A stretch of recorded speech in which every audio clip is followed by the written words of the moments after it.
अगर मैं आपसे कहूं कि एक ही घर में एक ही रात में एक ही तरह से 11 लोग मर सकते हैं, तो क्या आप यकीन करेंगे? लेकिन दिल्ली के बुराड़ी में यही हुआ था।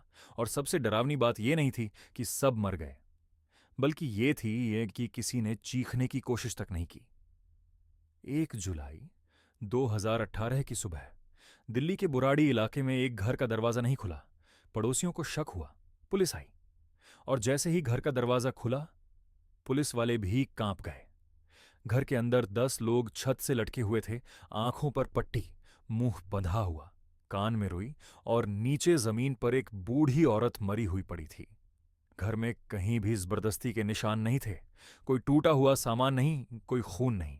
रसोई में खाना बना हुआ था, फ्रिज भरा हुआ था।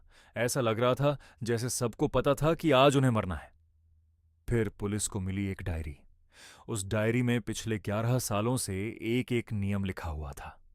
आज ऐसे खड़े होना है, आंखों पर पट्टी बांधनी है, डरना नहीं है, सब ठीक हो जाएगा। और सबसे खतरनाक लाइन थी, यह आत्महत्या नहीं है, यह मोक्ष है। परिवार का मानना था कि मरने के बाद सब वापस लौट आएंगे। उनका विश्वास था कि कोई अदृश्य शक्ति उन्हें बचा लेगी।